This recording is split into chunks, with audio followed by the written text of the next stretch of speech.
在評論回復裡，我經常看到有人討論手機的RAW格式。其實之前我們聊過手機的RAW格式跟 JPG 的对比，聊的是小米跟 iPhone， 聊的虽然很全，但是測試的順序呢可能不够考究。正好在影像旗舰里边呢 ，vivo 跟 OPPO 我们還沒有聊過。那麼本期就来看看 vivo X300 Ultra 它的RAW格式和 JPG 之间能有多大的差距呢？本期看点如下，推薦大家仔細去看。还有就是我們節目的測試說明，這麼多年了，每期節目都是按照這個標準去做的。正式測試前還是鼓勵攝影環節，非常感謝越來越多的朋友積極的參與到攝影中來，給我們節目投稿，也非常感謝給我們節目點讚和加關注的朋友，尤其是加關注，這點对我們來說是非常重要的，也可以讓您第一時間看到我們更新的節目。那下面就看看本期的攝影環節有哪些網友的攝影作品入選了吧。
前面的照片上如果有設備名稱的水印呢，我都給刪去了，目的就是為了攝影環節大家多討論攝影，少討論器材。器材雖然分好壞，但是攝影是不論器材的，能成像的設備都能參與到攝影中來。歡迎收看 ZPH， 別忘了點讚和加關注支持我們啊。那下面就來看看 vivo X300 Ultra 它的RAW格式跟 JPG 之間有多大的區別吧。那 X300 Ultra 後攝是3顆鏡頭，這點大家都應該比較了解了。那它拍攝RAW格式的方式呢有2種，一種是在拍攝界面點更多，然後進入專業拍照模式，這個時候可以選擇 JPG RAW 和 Super RAW 格式。那麼 Super RAW 呢，在選擇的時候畫面中會有提示， Super RAW 跟 RAW 的區別就是它有更多的多張合成，但是在專業拍照裡呢，RAW 格式最高只能拍攝5000萬像素的高清模式，不能拍攝2億像素的。所以如果想拍攝RAW格式的話，我還是推薦分光與夜景模式。在這個模式下呢，分 Auto 檔跟 Pro 檔，點擊 Pro 檔之後呢，就可以拍攝RAW格式了。選項依然是 JPG、RAW 和 Super RAW 3種格式，但是這個時候 RAW 格式就可以拍攝2億像素的高清模式了。不過拍攝RAW格式呢，不管是 Super RAW 還是一般的RAW格式，最大的數碼變焦只能到10倍啊。哦，对了，RAW格式和 Super RAW 和 JPG 之間還有一點不同，就是 RAW 格式是不能拍攝數碼變焦焦段的照片的。注意看這段錄屏，當時我選擇的是10倍數碼變焦焦段，但是拍完之後照片依然是長焦 3.7 倍的畫面，因為10倍數碼变焦就是用 3.7 倍長焦鏡頭拍的嘛。同理，如果你選擇2倍數碼變焦拍攝的話，拍攝出來的畫面還是主攝的畫面啊，它並不能給你變焦到2倍數碼变焦。那避免這種問題的方法呢，就是選擇 Super RAW 或者 JPG 格式來拍攝照片。那至於 Super RAW 為什麼可以跟 JPG 一樣隨意的數碼變焦呢？是不是因為它有多張合成，而RAW格式只是單幀成像呢？我覺得未必啊，畢竟RAW格式也能拍攝2億像素的照片嘛。那下面我們就仔細聊一下這台手機2種RAW格式和 JPG 在成像上的表現了。正式測試前，手機的系統已經升級到了最新正式版。那麼這回呢，我們先從後期能力開始聊。那現在看的就是 Super RAW 跟 RAW 格式，它們在默認狀態下沒有調節前的成像对比。可以看到 Super RAW 那邊鹈鶘的毛色還是很潤的，而 RAW 那邊很多鹈鶘高光部分白色羽毛已經過曝了。再換一個場景，湖面上的天鵝， Super RAW 這邊天鵝的毛色依然是很潤的，而 RAW 那邊天鵝的毛色就有些發白了啊，甚至有些過曝。但是并不是所有的场景RAW拍出来的照片就比 Super RAW 更亮。那这个场景呢，就是 Super RAW 看起来更亮一些，而RAW格式呢看起来更暗。但是通过对比，依舊可以发现 Super RAW 格式更善于展现画面中各个元素的层次感。那回到第一个鹈鶘的场景，虽然说RAW格式把鹈鶘拍的很多地方都是死白的，看着有些过曝啊，但是RAW格式嘛，它的后期能力还是很強的。那現在我們同時打開RAW格式跟 Super RAW 格式，那麼畫面更亮的呢就是 RAW 格式啊，畫面看着更柔和一些的就是 Super RAW。那麼現在我們打開RAW格式，放大鳥類慘白的羽毛部分，簡單的通過後期呢就可以還原羽毛的層次啊，這點對於RAW格式來說呢倒是不難。但是呢難的就快來了啊，比如說這個場景依然是RAW格式、Super RAW 格式、JPG 格式我都拍了。首先還是先打開RAW格式跟 Super RAW 兩種格式。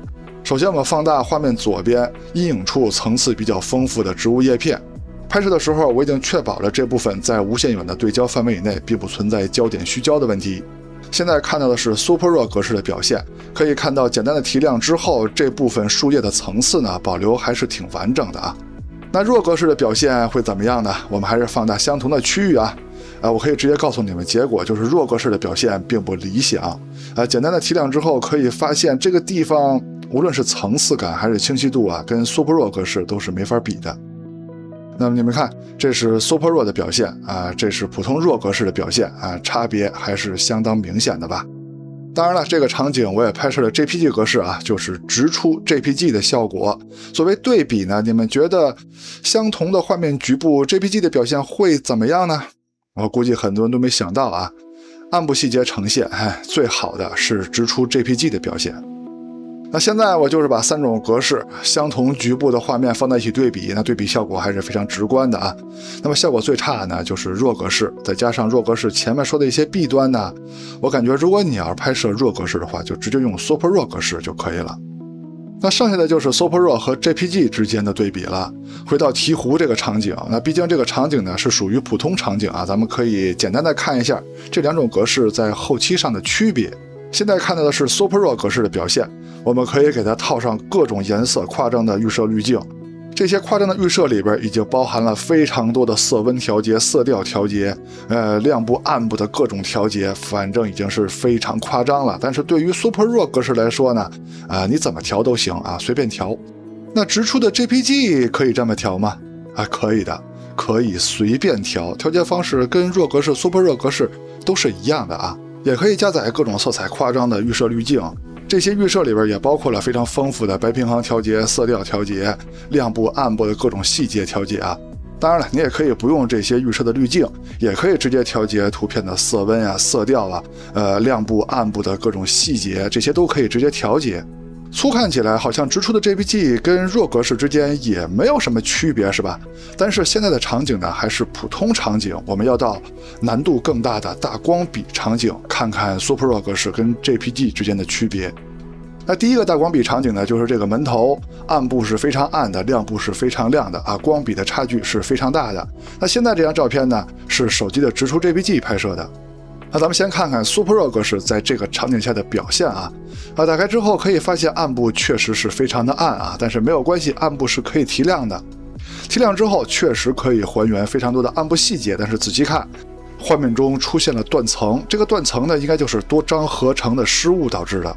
多張合成失誤以後呢，會有各種各樣的表現形式，最常見的呢就是發虛跟重影。哦，對了，當畫面裡出現重影的時候，千萬別跟風說什麼是光軸歪了之類的啊，非常可笑。鏡頭的光軸這概念根本就不是這麼用的。還有就是繼續放大暗部呢，可以看到比較明顯的噪點。那直出 JPG 在這個場景下的表現怎麼樣呢？咱們可以打開看看啊。可以發現在直出的情況下，它的暗部細節就會比 RAW 多一點點。那麼大幅度提亮之後呢，也可以看到輕微的斷層啊，但是這個效果已經比 Super RAW 要好很多了，而且暗部的噪點控制呢也是要強一些的。哦，對了，你們想看看 RAW 格式在這個場景下的表現嗎？是 RAW 格式啊，不是 Super RAW 格式。打開以後呢，提亮暗部細節，可以說這個效果是非常糟糕的啊。那現在看的就是 Super RAW、RAW 還有直出 JPG 這三種格式，在這個場景下的暗部細節表現啊，可以看到效果最好的是直出 JPG 啊，最糟糕的就是 RAW 格式。那麼也就是說，如果你用 X300 Ultra 拍攝RAW 格式的话，就直接用 Super RAW 吧。当然了，光看暗部还是不行的，咱們換一个场景看看亮部的表现。打開 Super RAW 格式的照片，可以看到在這個場景下 Super RAW 格式可以輕易的修改亮部的細節表現，也可以輕鬆的修改暗部的表現。當然了，直出 JPG 同樣也是可以修改的。不過這個環節呢，咱們主要看亮部的表現。那麼放大雲層的部分，可以看到 Super RAW 在調整的時候，雲層整體的變化還是非常細膩的，層次感是非常好的。那直出 JPG 在這方面的表現怎麼樣呢？同樣的，咱們打開 JPG 照片，同樣的還是放大雲層部分，在調節的時候可以看到，這個細節層次的表現確實沒有 Super RAW 的表現好啊，而且還出現了詭異的紅色。那現在看的就是 Super RAW 跟 JPG 放大後的截圖對比。那單說雲層的效果呢，肯定是 Super RAW 的更好，只不過 Super RAW 樹葉跟天空的交界呢是有紫邊的，而直出 JPG 在這方面處理還是挺好的。那麼一個場景說明不了問題啊，咱們換一個更極限的場景看看他們的表現。首先是 Super RAW 在這個場景下的表現，打開之後就可以看到暗部還是非常暗的。那麼提亮之後呢，暗部的噪點還是比較明顯的。那麼相同場景下直出 JPG 的表現，尤其是暗部的表現，還是要比 Super RAW 是強的。那麼這個對比結果呢，跟前面也是一致的。但是放大雲層部分看亮部的表現呢 ，Super RAW 格式在調整的時候，整體亮部的層次感還是非常好的，整體的層次還是很細膩的。那麼相比之下呢，直出 JPG 在相同的亮部表現就沒有 Super RAW 格式好了。可以看到在調整的時候，雲層的效果就像麻布一樣啊，效果肯定是不行的。那我們還是把調整的結果以對比圖的形式放出來，可以看到，雖然說 Super RAW 的樹葉是有紫邊的，直出 JPG 的天空是更藍的，但是對於亮部的細節調整方面，肯定是 Super RAW 比直出 JPG 要強的。OK， 到目前為止，在後期能力方面的表現呢，結果大家都應該比較清楚了，就是 RAW 格式就可以不用了。那麼 Super RAW 格式呢，是在亮部的調整是有優勢的，而直出 JPG 呢，是在暗部的調整是有優勢的。對比還沒有結束，咱們看看解析力方面以及夜景方面這幾種格式的表現怎麼樣吧。那咱們先說解析力的對比，先看主攝的表現，用的就是主攝的默認設置，拿起來就拍。可以看到兩種格式在默認狀態下，它的顏色亮度區別是非常大的啊，但是沒有關係。前面的後期環節大家也看到了，這些都是可以隨便調、隨便改的。那麼在最重要的解析力方面呢，兩邊可以說是一模一樣。再看一組對比，同樣的顏色亮度區別是很大的，但是在解析力方面呢，兩邊依舊是半斤八兩。但是 Super RAW 格式和直出 JPG 都可以拍攝2:1像素的高清模式，這個時候在解析力方面，兩邊依舊是差不多的啊，只是在某些局部上 Super RAW 可以說是只強不弱的。下面再看超廣角對比，那現在看到就是默認設置下兩種格式的對比啊，同樣兩邊顏色的差距是非常大的。那麼在解析力方面呢，兩邊依舊差不多，但也有可能是顏色的區別啊，在某些局部上 Super RAW 看起來更好一些。再看一組默認設置下的對比，顏色方面的區別依舊非常大啊，解析力方面兩邊依舊是半斤八兩吧。超廣角鏡頭是可以拍攝5000萬像素高清模式的，那麼在高清模式下，兩種格式的表現呢，解析力方面依舊是差不多的啊。再看長焦的表現，先看50毫米焦段的对比。那麼50毫米焦段呢，就是相當於其他手機的2倍數碼變焦，但也是主攝的數碼變焦啊。那麼這個時候在解析力方面呢，反正除了顏色啊，解析力也就差不多。現在是85毫米焦段的表现，就是這台手機的長焦鏡頭的光學焦段了。那麼在解析力方面呢，其實也差不多啊，但是觀感上呢，是 Super RAW 這邊的表現稍強。那麼長焦鏡頭也是有2:1像素高清模式的。那麼高清模式下 Super RAW 跟 JPG 的表現有多大區別呢？你還別說，區別還真的很大啊。但是解析力上呢是沒有多大區別的，只是觀感上的區別很大。那麼我覺得 Super RAW 的表現更好。現在是230毫米焦段的表現，相當於一般手機的10倍數碼變焦了。那麼這個時候在解析力方面，兩邊依舊是差不多，但是觀感上依舊是 Super RAW 的更好。開頭已經說了，RAW格式拍攝最多只支持10倍數碼變焦，那麼 JPG 呢可以拍攝30倍、60倍、100多倍都可以拍。那現在呢就是10倍數碼變焦的RAW格式和30倍數碼變焦的直出 JPG 的對比，那麼它們在顏色和細節呈現方面的差異是非常大的。當然了 ，JPG 這邊更多的是 AI 計算、數碼計算的結果。那至於哪邊更好呢？大家說了算吧，你們覺得哪邊更好呢？再看夜景對比，夜景測試呢依舊是分城市環境和极暗環境，先看城市環境的对比。那麼參與對比的格式呢，就是 Super RAW 跟直出 JPG。一般的 RAW 格式呢，咱們已經不帶玩了，因為它的效果不好啊。前面大家都已經看到了。那麼測試的結論呢，非常簡單，就是無論是 Super RAW 格式還是直出 JPG， 在城市的夜景環境下，在這些大光比的環境下，它們的亮部跟暗部的細節呈現都是沒問題的。當然了，如果你仔細看、仔細對比，它們在很多地方都有區別。但是看過前面後期環節的朋友都應該知道，這些都是可以後期調整的啊，都不是問題。那就算到了城市比較昏暗的场景 ，Super RAW 和直出 JPG 之間，它們在細節呈現方面区別也不大啊。但是無論是主摄還是超广角，是不是在顏色方面都是直出 JPG 的效果更好呢？现在是长焦在城市夜景下的对比啊。那麼50毫米焦段呢，两邊沒有什麼區別；85毫米光學焦段呢，也沒有什麼區別。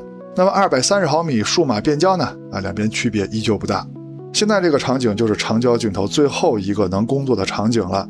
85毫米光學焦段呢，兩邊依舊差不多，但是230毫米數碼變焦的表現是直出 JPG 的效果更好。那下面的场景就是极暗环境了。这个场景测試是手機在極限環境下，它的降噪、多幀合成、防抖綜合在一起的效果怎麼樣？那麼 JPG 這邊呢，就要打開夜景模式了。Super RAW 是沒有夜景模式的，但是它的快門成像時間也比白天慢了非常多啊，也需要轉圈圈。第一個場景祖傳神速，那無論是主攝還是超廣角 ，Super RAW 的細節呈現已經比不過直出 JPG 了，但是這個差距還不是很大。第二個場景是介塵器場景，這個時候 Super RAW 在細節呈現方面已經被直出 JPG 拉開了不小的差距啊。那有沒有人好奇 Super RAW 的照片通過後期能救回來多少呢？我也好奇我也嘗試了，結論就是救不回來啊，根本救不回來。這是挽救之前的對比，這是挽救之後的對比，差距依然存在啊。那麼下一個場景就是更難的樹林小路場景了，差距依舊是非常的大。我也嘗試通過後期想挽救一下 Super RAW 啊，挽救的結果就是還不如不挽救呢。但是不挽救呢 ，Super RAW 那邊黑了吧唧的，根本就沒法對比。那挽救一下呢，放一塊對比呢，其實，也更寒磣啊。總之呢，沒有夜景模式加持的 Super RAW 格式，相比於有夜景模式的 JPG 格式，是沒有任何還手之力的。結尾借着本期上榜的優秀攝影作品，我們來總結一下本期的對比。首先要聲明啊，本次的 RAW 與 JPG 的對比是基於有多幀合成的手機來對比的，不包括相機、無人機等單幀成像設備。那麼單幀成像設備啊，肯定是 RAW 比 JPG 強的。X300 Ultra 提供了兩種 RAW 格式，一種是普通的 RAW， 一種是 Super RAW。那麼普通的 RAW 呢，通過對比呢，已經不帶玩了啊，效果不行。Super RAW 的表現還是不錯的。後期能力上呢，相比直出 JPG 啊，高光部分是有優勢的，但是暗部呢還是直出 JPG 的強。在解析力方面呢 ，Super RAW 和 JPG 差不多，但是 Super RAW 很多畫面啊，尤其是長焦的畫面，相比 JPG 是更柔和，觀感更好的。城市的夜景測試 Super RAW 和 JPG 的表現是差不多的，雖然極暗環境測試 JPG 的優勢是非常巨大的，但是極暗環境我們測試的是在極限環境下手機的防抖、多幀合成、降噪的綜合表現，一般用戶呢是不會到這麼暗的地方拍攝的。城市夜景的測試呢是更有代表性的。手機攝影啊是給熱愛生活的人準備的，愛生活的人總能發現身邊的美好，並樂於記錄與其他人分享。真正的去拍這個行為比用什麼格式拍攝更重要。攝影是不論器材的，更不論拍攝格式，能成像的設備都能參與到攝影中來。提高攝影水平，提高審美，多看多練才是對的。OK， 到結尾了，希望你喜歡我們的節目啊，別忘了給我們節目來個點讚和加關注。那麼我們下期節目再見啦，拜拜。